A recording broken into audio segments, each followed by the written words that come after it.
The following presentation is brought to you by kmmedia.pro. Please visit kmmedia.pro for more information. Now stay right where you are as we present. Welcome to Positive Talk Radio, evolving ideas, one conversation at a time. Great guests, dynamic stories and interviews, plus new thoughts on a wide range of topics and concepts. I hope that you'll hang with me, Kevin McDonald, my friends, and of course, you. As together we work to understand why we are all here and what we can do to make our world a better place for all of us. To be happy, be kind, and live in peace together. Yep, that's Positive Talk Radio. And welcome everybody to another episode of Positive Talk Radio. It's Monday morning. My name is Kevin McDonald, and we're here all day for you, at least for the next, hour. And Benny, how are you today? I mean, to put it lightly, yes.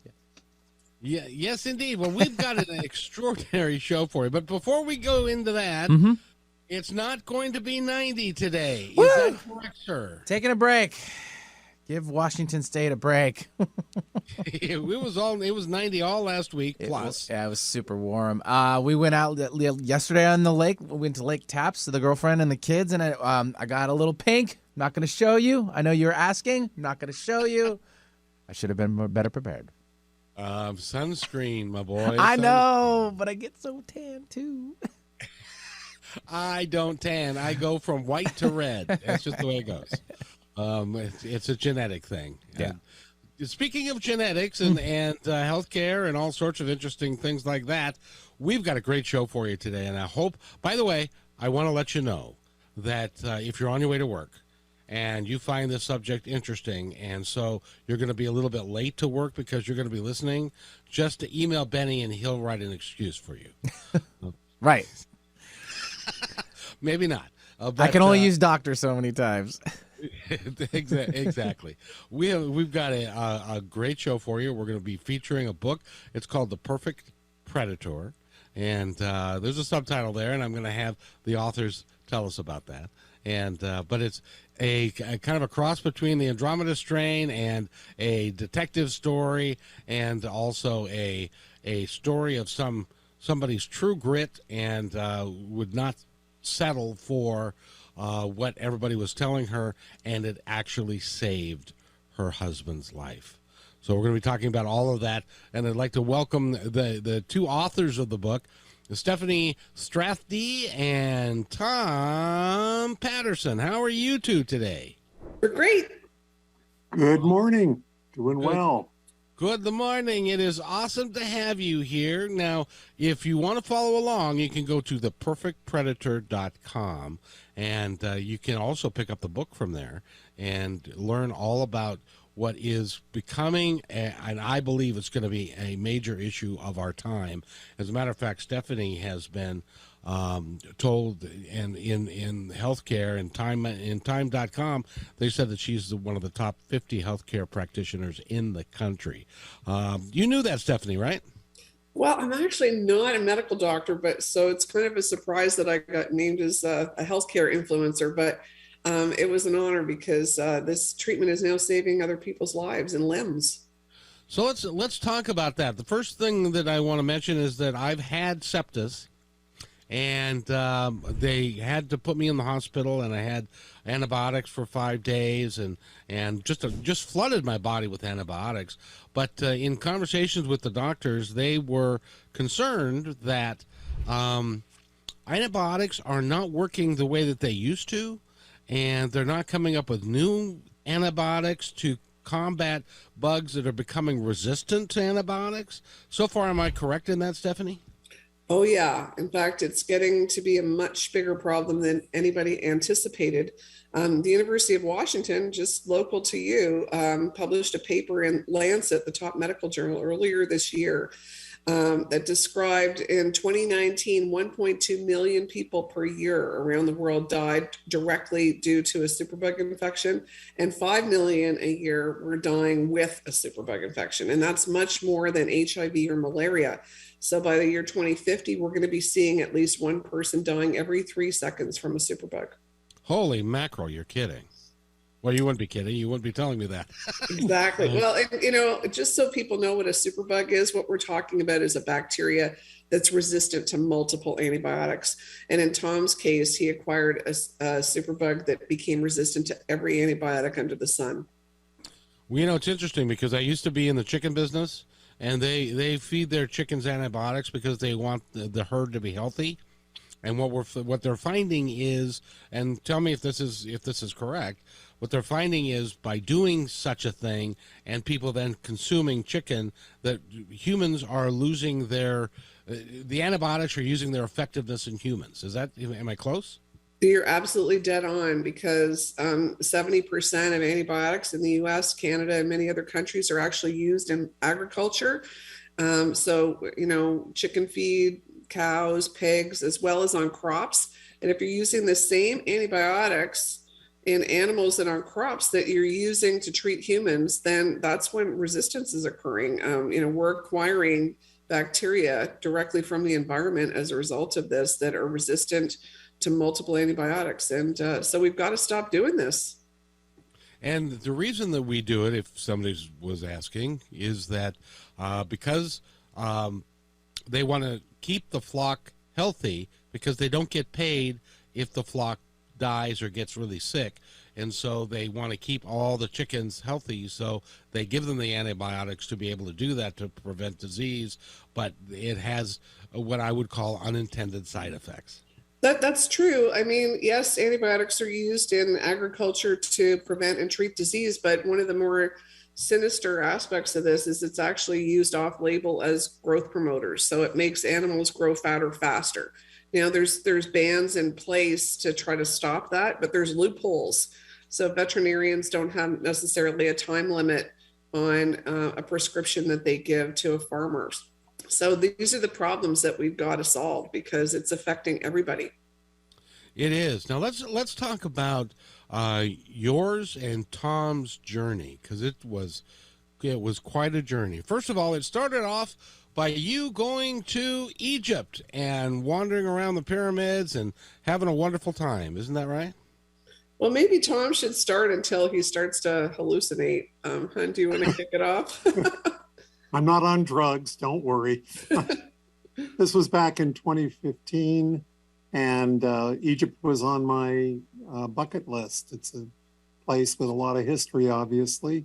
So we went, had a wonderful time. I was crawling down pyramids, a bit heavy at the time. And on the last night, we were on a ship across from the Valley of the Kings in Luxor. Had a wonderful seafood meal. I went to bed and woke up and was violently ill, and I couldn't stop throwing up. Steffanie insisted on calling a doctor the next day, who came to the ship and said, "Oh, gee, it's just a ordinary stomach bug. We'll give you some antibiotics and some fluids, and everything will be right as rain in no time." Of course, that turned out not to be true. They took me to a clinic in Luxor, where this was a pretty rudimentary clinic, actually. There was no hospitals in Luxor.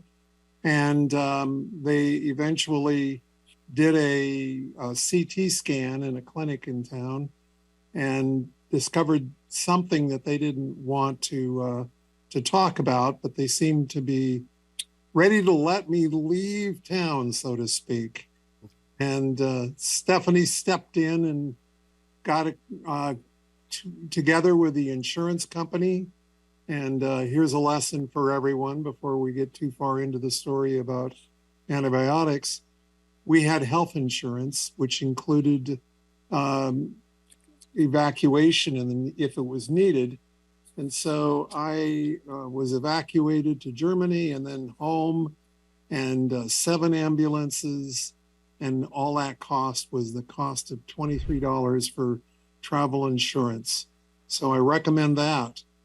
But before we go down to the evacuation entirely, I'll let Steph take over and tell you about what happened next, because much of the time beyond this moment, I was either hallucinating, in a coma, or just plain non-communicative?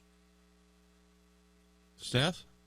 Well, Tom was really, in a bad way. He was drifting in and out of consciousness. In the clinic in Luxor, they absolutely did the best that they could.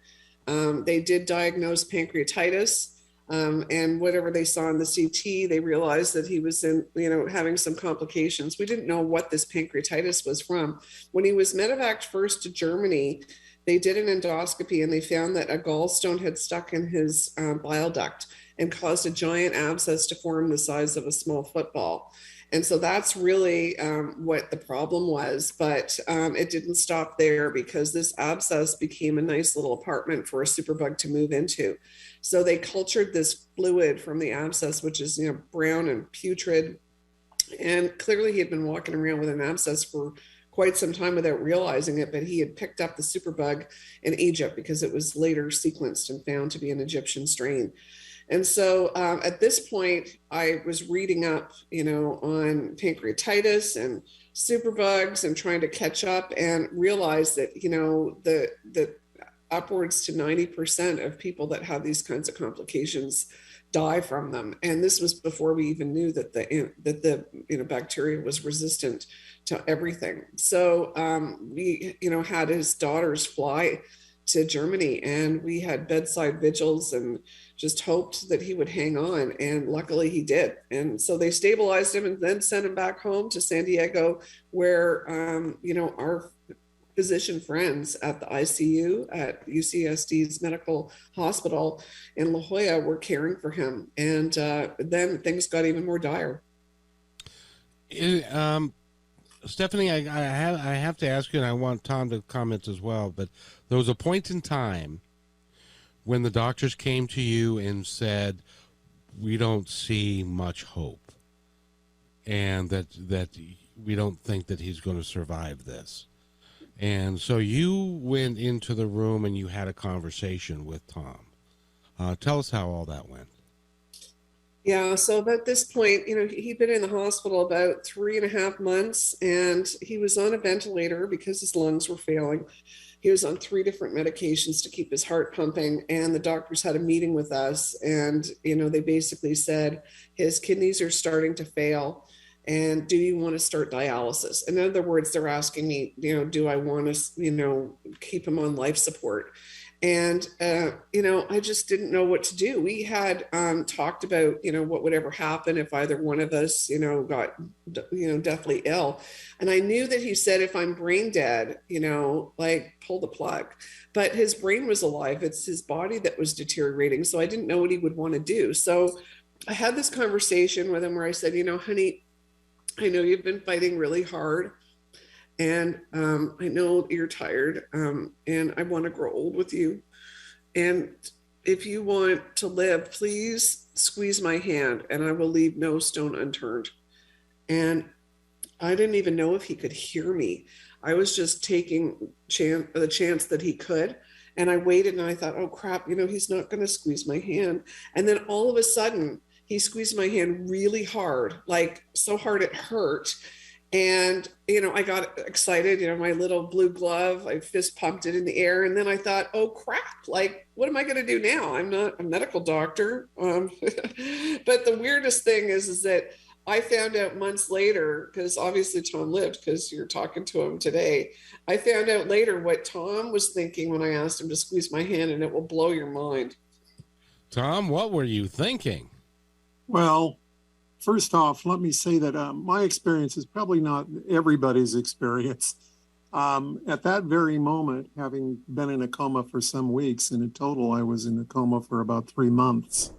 But at that time, I was hallucinating that I was a snake being filmed for a documentary about death. And you might ask yourself, well, why were you a snake? What was that about? Well, they had put me on a ventilator, and when they do that, they put a big segmented tube down your throat, which kind of looked like a snake. And also during that time, as Steph mentioned, there were conversations while people are standing over me saying he's not going to make it. It's all futility. he's dying. So I interpreted all of this in my muddled mind that was foggy from the infection and lack of sleep and the antibiotics themselves, and interpreted it as I was a snake. And so the message here in part is, when somebody's in a coma, they may be able to hear you. I could hear.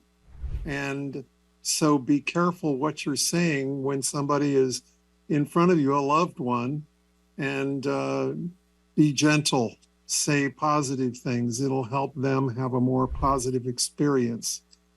At least it would have worked in my case, but I had a lot of crazy experiences, and it's not like a drug high. Let me tell you, it's not something you want to do. It is the real world when you're in there, in that hallucination. So you heard her say, or ask the question, what do you want to do? What was it that motivated you to squeeze hard? Well, there's two thoughts to this. One, when she said that, as a snake, I didn't have hands, so I had a problem, and that's part of the reason that there was a long delay, because I had to figure out, how am I going to squeeze her hand? Because, I got to wrap my body around, is what I finally figured out. Of course, as a snake, I didn't know how hard to squeeze, so I over squeezed. Now, why did I want to live and others don't? I cannot say, honestly, but people have said, I couldn't go through what you did. And I say, I don't understand. Don't you want to live? Don't you have the will, the resilience to try to live? As close to death as I became during certain periods, I always decided I want to live. I'm going to fight to live. I don't understand just wanting to give up. Of course, people out there, some of them are depressed, and it's a different situation.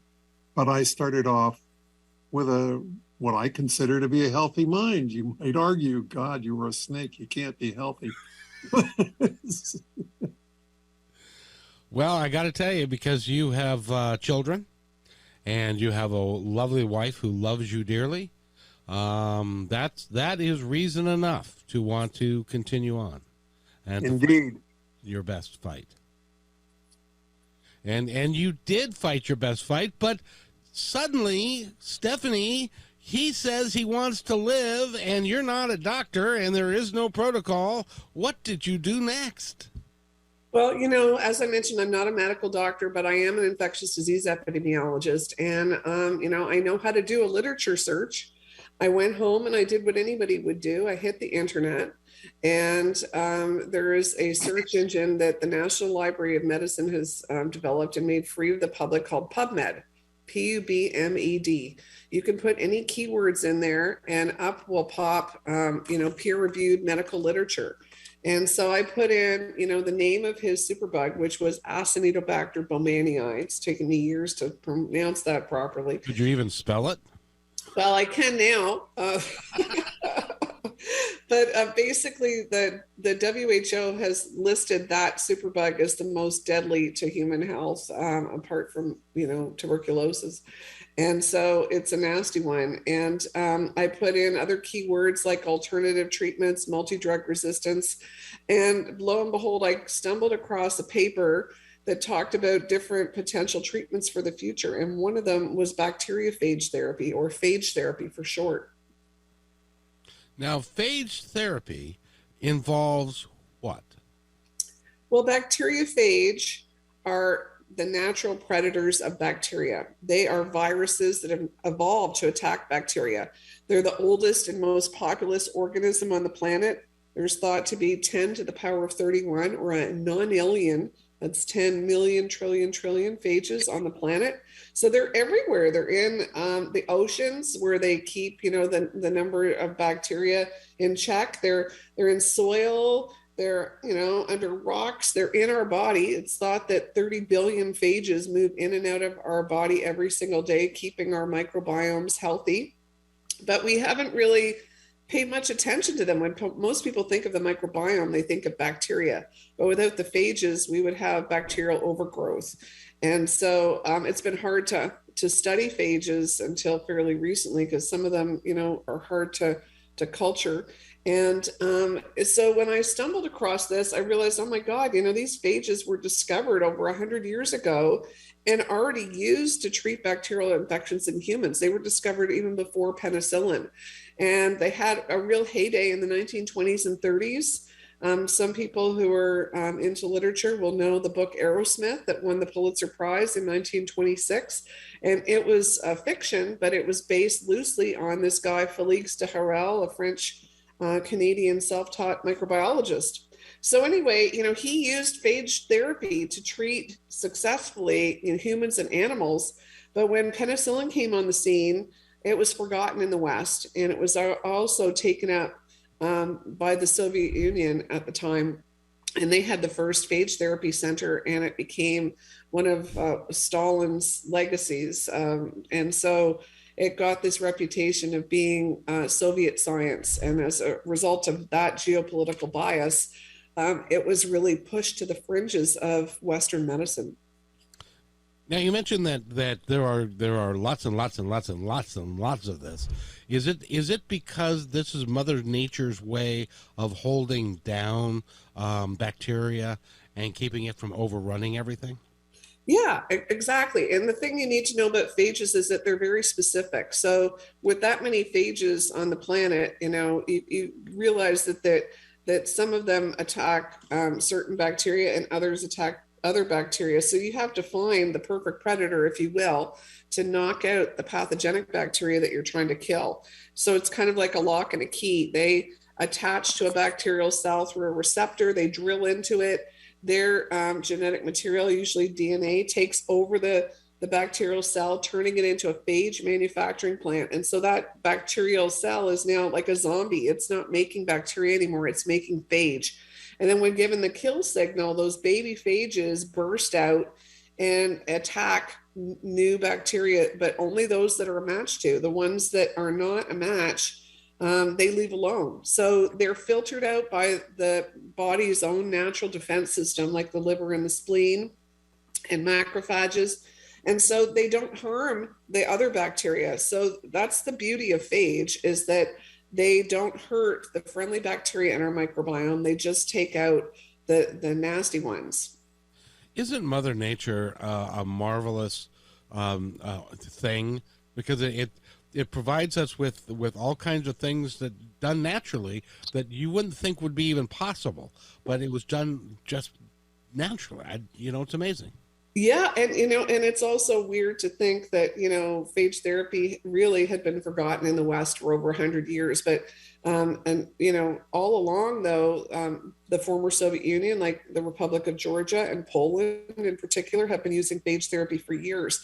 And so when my husband actually received phage therapy, and it was held up as a miracle, they've been shaking their heads going, okay, so some American gets this. And then finally they, agree that it's something that works. So we're a little chagrined about that. But Tom ended up being what we think is the first person in the US who had a systemic superbug infection to be treated with intravenous phage therapy. And that was part of the novelty of his case. Now, just to be clear, phage therapy, the phage themselves have to be harvested from, for lack of a better term, human waste and garbage. Well, yeah. I mean, the thing is that, like I said, phage are everywhere, but you've got to be able to find a lot of phage, and where you find a lot of phage or where you find a lot of bacteria. So sewage is a really great place to find both. And, the phage for Tom were sourced directly from sewage. There were some researchers who donated phage that they'd already identified from other places. Even the US Navy got involved, and their phages were sourced from the bilges of ships. That's just amazing. Somebody had to go find trash to find something that could save people's lives.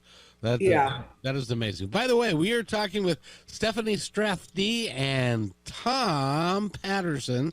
They've written the book, The Perfect Predator. What's the subtitle, Steffanie? A scientist's race to save her husband from a deadly superbug. The publisher came up with that.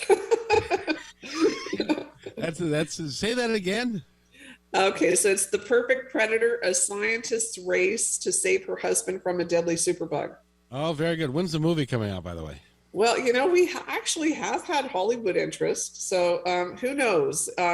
Hollywood is a very fickle place, but our goal in writing this book was to pay it forward. We realized that we were privileged because we had people, a global village of strangers, step up to the plate to save Tom's life. And so we are hoping that through our book and maybe a movie, that other people will learn about the scourge of superbugs, because this is the silent pandemic that's right upon us now. And phage therapy is a 100-year-old forgotten cure that could be used to treat it. And it's cheaper than developing $1 billion new therapy because it's already here.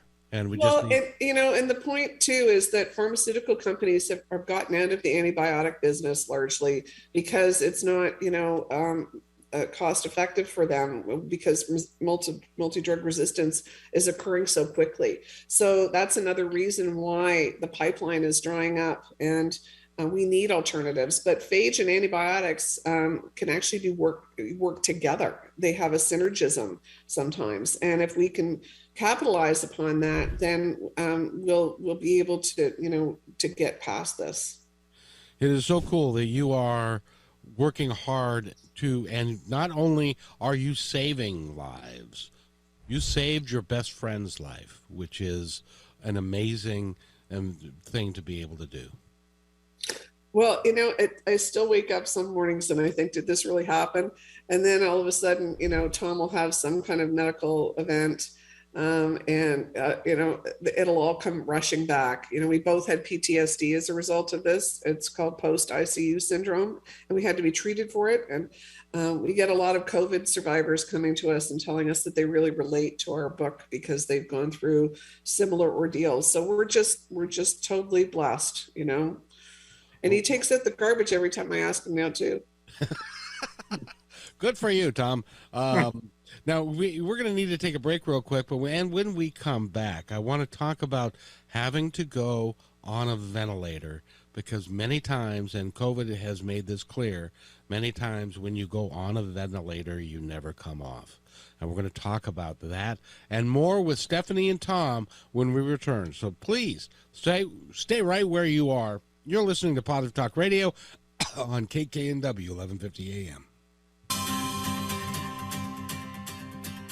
Do you believe in the combination of brain work and spirituality? Her grace and sense of humor have made Allison Roberts highly sought after. She's a cognitive behavioral expert with natural intuition. Allison has guided thousands of people all over the world to find their internal power. Visit ALLYSONROBERTS.com for your free guided meditation today.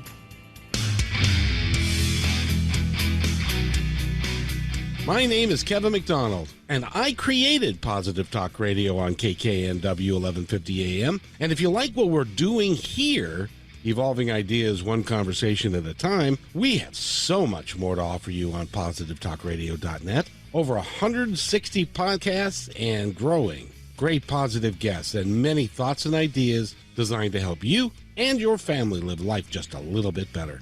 You can even contribute to our work by becoming a member and receiving lots of cool stuff. Please check it out. I created PTR because now's the time for positive change, and nothing else matters. Again, visit positivetalkradio.net, and thanks for listening.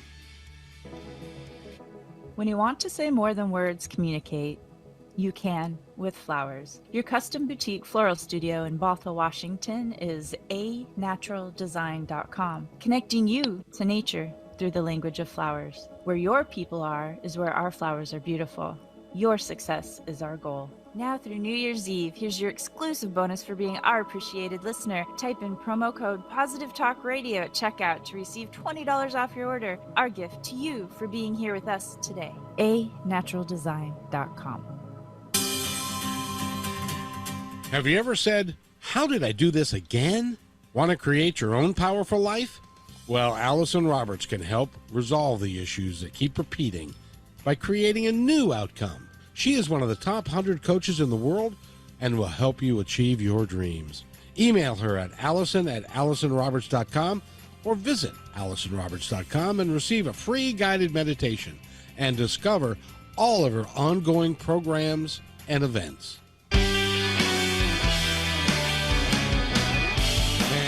Welcome, everybody, back to Positive Talk Radio. It is Monday morning. We got a great show going for you, and I hope that you'll hang with us for the entire rest of the show because it's a lot of fun, and we're learning a lot, and we're talking with Steffanie and Tom. They are both PhDs.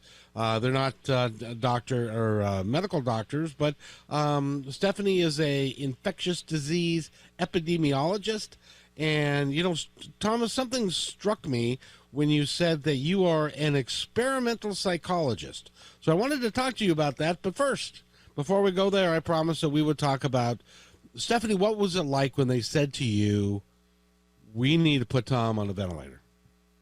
Oh, man. Well, I mean, this is before COVID, right? So this is like, 2016 that we're talking about.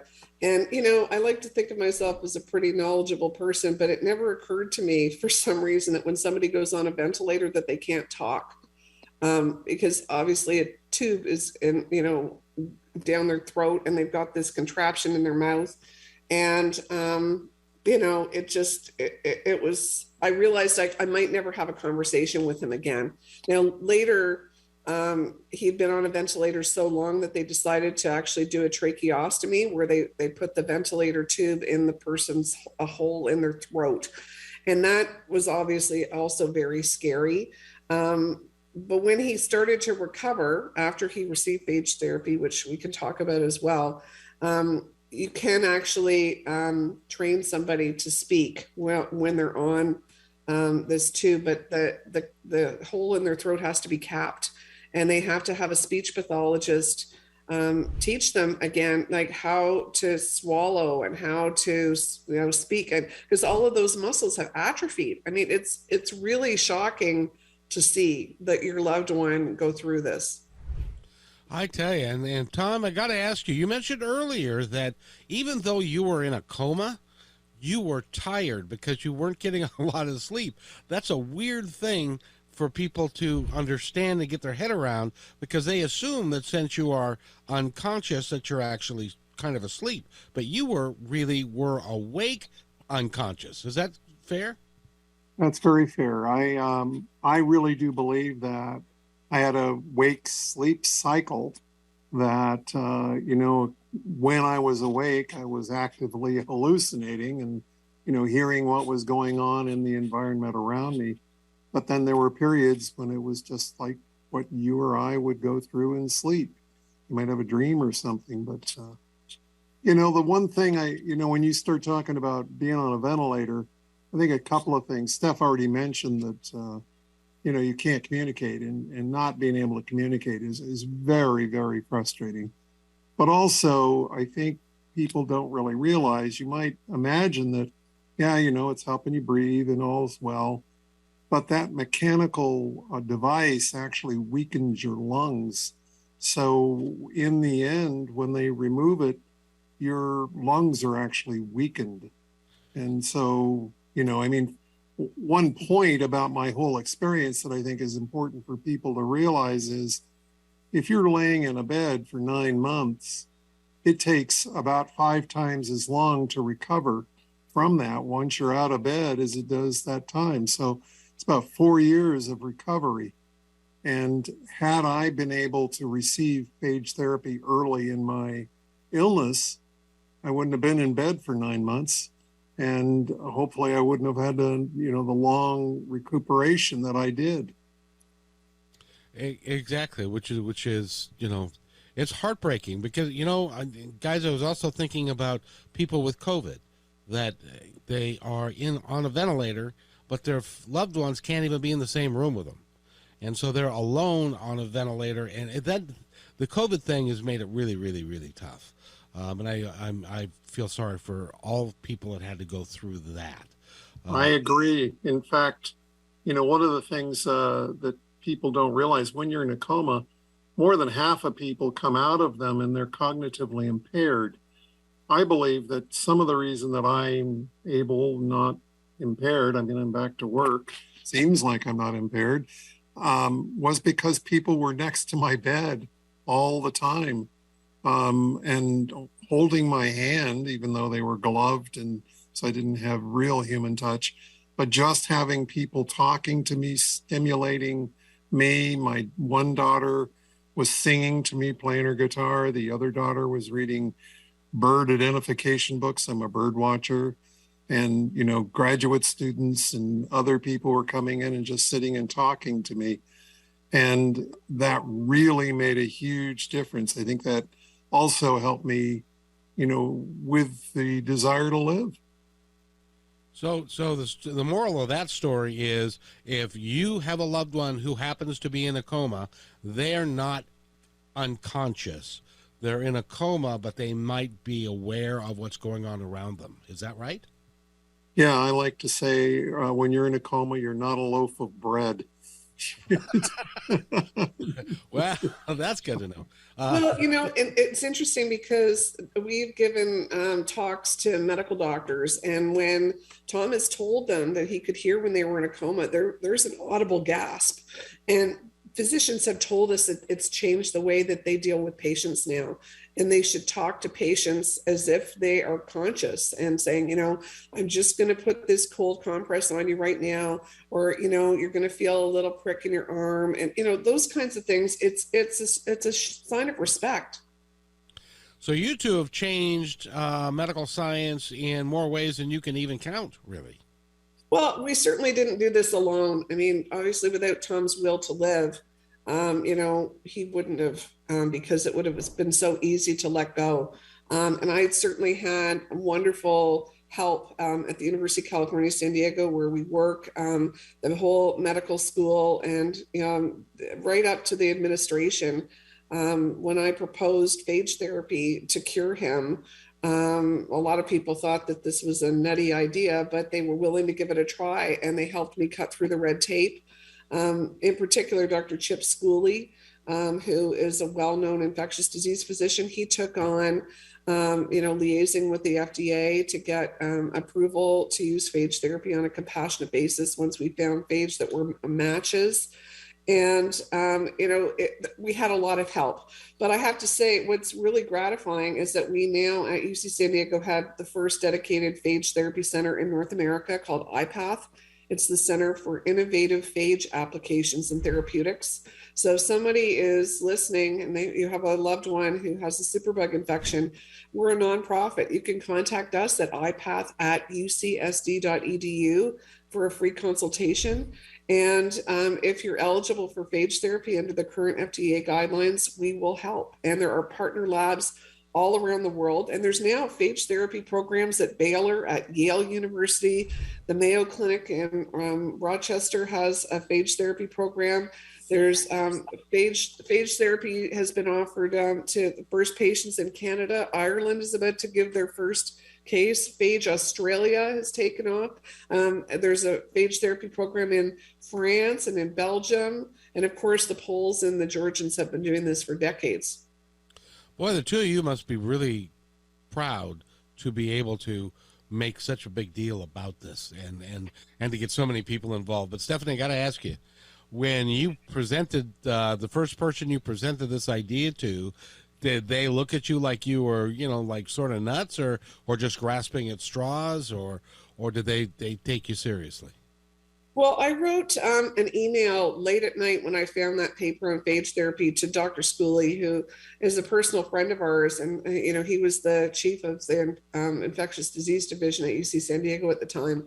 And when I said, what do you think about this idea? And he wrote me right back and said, what an interesting and intriguing idea. If you can find phage that will match Tom's bacterial isolate, I'll call the FDA and see if they'll approve it on a compassionate basis. So right away, he was open to it. Now, mind you, a lot of other people around us thought that this was a real harebrained idea, because when I mentioned that, the former Soviet Union has been doing this for decades, that bias about, being pinko commie science has really bled over into present day, especially older infectious disease physicians who've heard about this.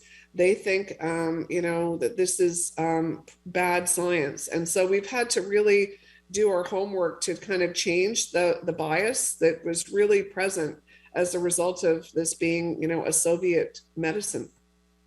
Now, I know that Tom was in a coma for most of this time. And so I won't ask him when he first received the phage, what it did for him right away. But when did you know that your thoughts and your ideas and your hopes were actually coming true and he was getting better?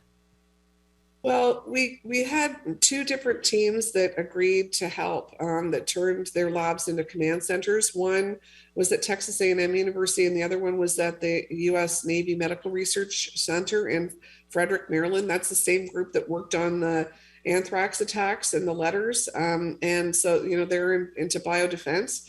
So we had two phage cocktails that were prepared within a couple of weeks. I mean, honestly, it was really miraculous how quickly this came together. And the Texas phages were ready first. So we injected those into the tubes in Tom's abdomen, because that's where the source of the infection was.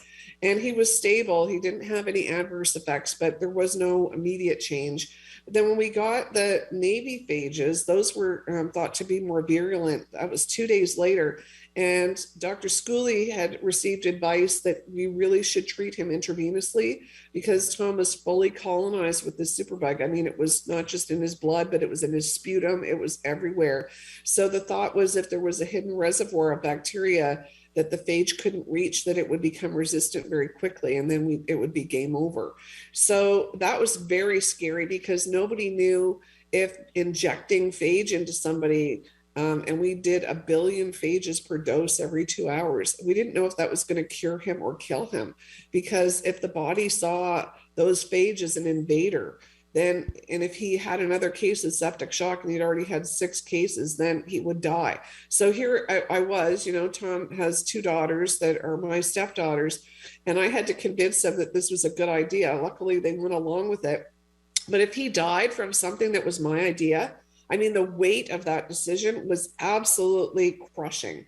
So, we injected these phages into him, and 3 days later, he lifted his head off the pillow and kissed his daughter's hand. I mean, we had been told he was literally within hours of dying, and the turnaround was incredible. Now, he had a lot of bumps in the road, mind you, after that, because he was so deconditioned. He'd lost over 100 pounds and, was just skin and bones.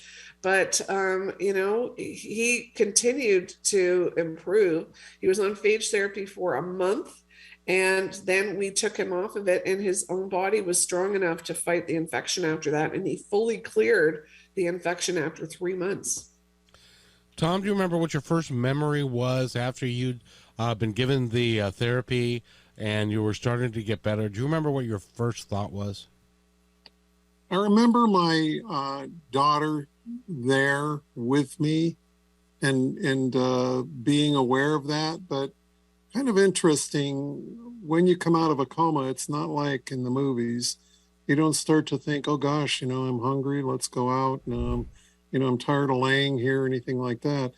It's more like a very gradual awakening. So for me, I thought the experience, when people would talk to me, it was like a series of light bulbs in a Christmas tree lights are going on. All the memories that I had were reconnected. So it is a more gradual process than you might think. But the first, when I was first, I think one of my very most emotional experiences was soon after the phages were seen to really be working and I was getting better.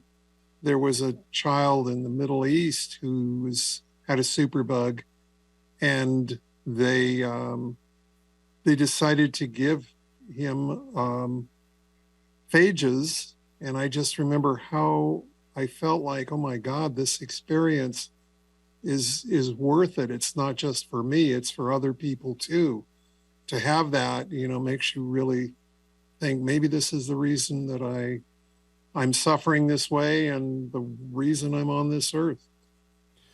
I gotta tell you, Steffanie, my producer Holly, she's the one who made the initial contact with you, and she would love to have been here to conduct this interview with me, and I would love to have you back on to do another show with us so that she can participate, because as in her words, she said, that is one badass woman, and we need to really support you. So can I bother you that you will come back at one point? Oh, absolutely. And in fact, the folks at the University of Washington at the Global Burden of Disease Project, they're the ones that published this paper, this seminal paper, showing that the superbug problem is much bigger than anybody imagined. So you may want to even have us on together. I have immense respect for them. We would love to do that, because it is a big deal, and it's going to be a bigger deal if you're correct. And in what is it, 27 years, if there's one person that's dying every 3 seconds from a superbug, that's totally unacceptable. We have to fix that. Well, and not only that, that's an old estimate. The COVID situation has made it worse because antibiotics have been used more indiscriminately in trying to prevent secondary bacterial infections among COVID survivors. So the CDC reported just a few weeks ago that there's been a 15% increase in superbug infections in hospitals. So that's bad news. And, the average person listening to this might be thinking, well, what can I do to help? I mean, obviously, if you have a bacterial infection, take antibiotics as prescribed.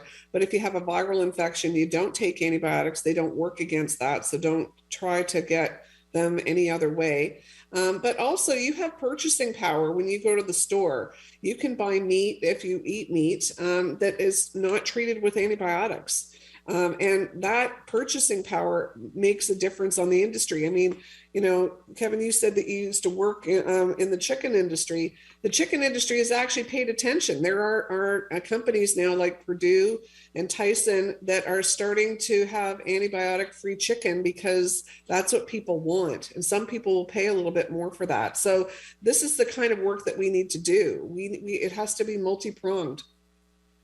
Oh, I couldn't agree more, and you're right. Some of the companies has a marketing technique, but they're finding that people are much more interested in their health than they were before, and so now that we're knowing more about it, it's even more important than ever. And so, do your research and find out about these certain things that you can do. Beef is pork, chicken, all of those things. You can get them antibiotic free now. It costs a little bit more, but that doesn't matter if you're interested in your health. So Steffanie, what is the future holding for you? Are you going to be continuing to work with Phage and to put it in all steps possible? Well, I do co-direct the Center for Innovative Phage Applications and Therapeutics, IPATH, along with Dr. Schooley. So we're working to ensure that patients get access to phage therapy on a compassionate basis if the FDA will allow it, and they have not turned us down for a single case. Also, we're putting phage through clinical trials. So Dr. Schooley is leading up one of the first NIH-funded clinical trials. It's just started this week, which is pretty terrific. And there, someone like me, I'm not a medical doctor and I'm not a virologist, and I'm, advanced enough in my career that I'm not going to go back to school. But science communication is so important these days. We've learned that there's a lot of distrust about scientists, and people think that we're in ivory towers. So we wrote this book as Tom and Steph, not as Dr. Strathdee and Dr. Patterson. And I guess the other thing I'd say is that people contact me who are really desperate, who, a woman contacted me today, her mother has colon cancer, all the treatments are not working. And I said, you don't have to take a doctor's recommendation as a death sentence. You can go to clinicaltrials.gov. That's where all of the clinical trials that are sponsored by the federal government are registered. And you can put in keywords like colon cancer and see which trials are recruiting. And, that's how you get experimental treatment these days. And it's also, by the way, if you're listening to this and if you're driving up and down I-5 and you happen to have, like rather deep pockets, there are some folks in Seattle that do. Then you can get a hold of Steph by going to, and the nonprofit that she works for. Again, give us that website address. Yeah, it's well, you can email us at ipath@ucsd.edu or ipath.ucsd.edu is our website. We're fundraising now for a phage library because we shouldn't have to go to a bog every time we want to go to a bedside with antibiotics or like treatments like phage, right? We want to be able to have a phage library so it's easier to source phages when somebody comes to us urgently needing phage. And right now it's like, having a million locks out there and trying to find a million keys. They're all scattered all around the world. We had a phage library that was already characterized. It would be like a walk-in cooler where you can go in there and mix and match whichever phages are going to match to a specific bacterial pathogen. So that's going to take some doing and some fundraising, and I'd welcome help from anybody. Well, and remember, you can actually save somebody's life because this is an old therapy that went away for 100 years because penicillin came along and they were thinking in terms of not necessarily natural cures, because I would really classify this as a natural cure because it comes from nature, but it just requires some research as to get the right match to the right disease, right? Well, yeah, I mean, we use natural phages on Tom that were sourced directly from the environment.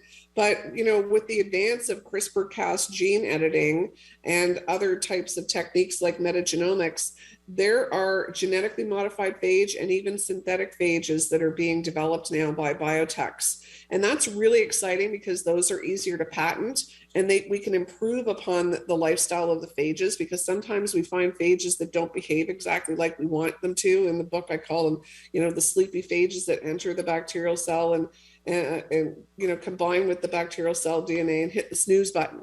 Well, those aren't great for phage therapy, but if we've actually had the first genetically modified phage cocktail to be successfully used in a human, and that's opened the door to a whole new area of treatment. So it's very exciting, and we do think that this is the most promising alternative to antibiotics. We don't think it's ever going to replace antibiotics, but it will be an adjunct to antibiotics that will allow us to be more judicious in our use of antibiotics so that we can get ahead of this superbug crisis.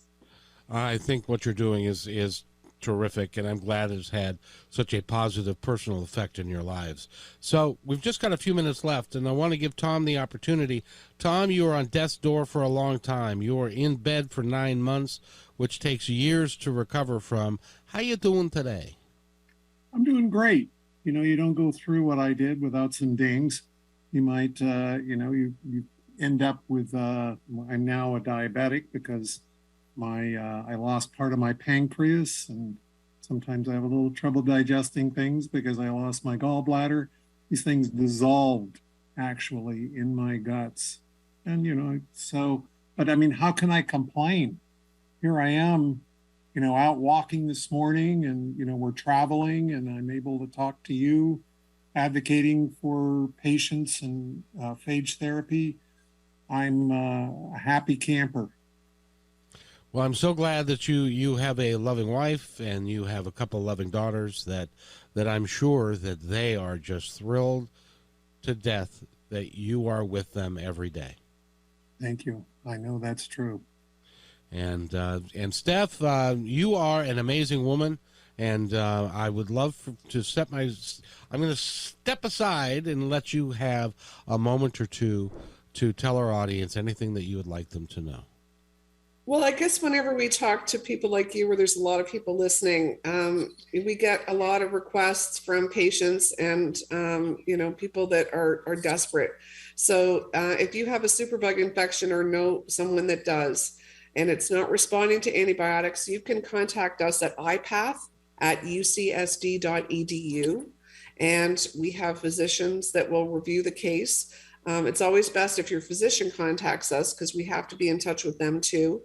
And I just know that you can get out of some of the worst situations in your life when your back is up against the wall and someone that you love is fighting for their life.